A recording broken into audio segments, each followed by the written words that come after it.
Hi everybody, it's Saturday and I'm here again and sitting outside. We are getting ready at the minute for a church table quiz that we're running tonight. So this is just a little quick hello. How are you all doing?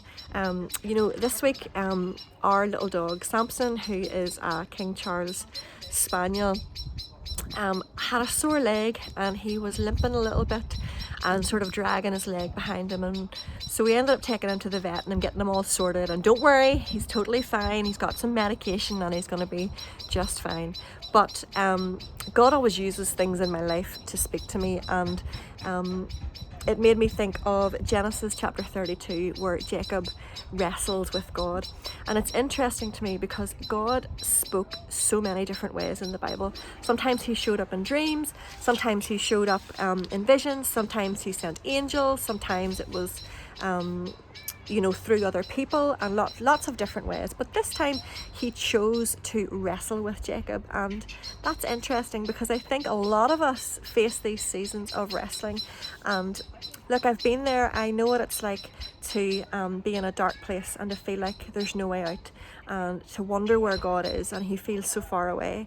And I know what it's like to have health problems, and you hope and pray that every prayer that's prayed over you is going to be the one that just brings that miracle and that breakthrough.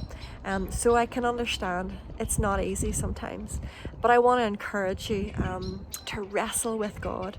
There is so much promise and purpose out the other side of that season. You need to keep going. Jacob was gifted a new name. God asks him, what is your name? He says, Jacob. He says, you'll no longer be called Jacob. I'm going to call you Israel, because you've wrestled with God and with people and you've overcome.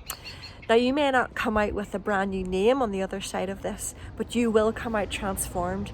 Names in biblical times were so important. They spoke of people's character and their whole countenance. And I do believe out the other side of your struggle, you will be changed and transformed. You will be renewed within you, and that little bit more refined, that little bit more like Jesus. So my encouragement for you today is ask yourself the question, how much do I want this breakthrough?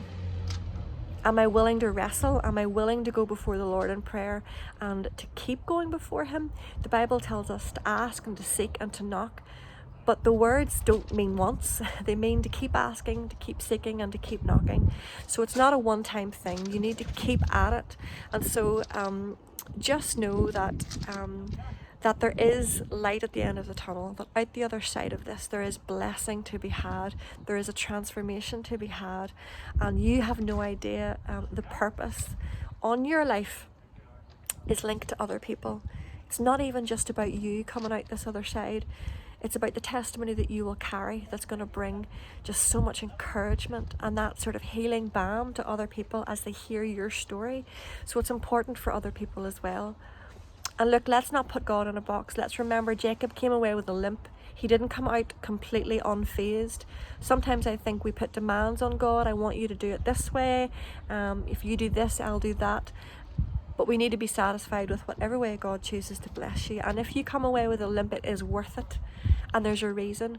If that limp means that you've come away with a tighter relationship with God, with a closer relationship with God, with a renewed faith, a more tenacious faith, then it was worth it. It was definitely worth it. So look, if you want to send me a message, I would love to pray for you if there's anything going on. I'd love to pray for you. So feel free to send a little message and let's pray about it together. But look, keep going, keep pressing in, keep going before God in prayer, keep asking, keep seeking, keep knocking, and know that at the end of this season there's going to be transformation, there's going to be that new name, and there is purpose in your pain. God will not waste any of it. So just keep going. So God bless you.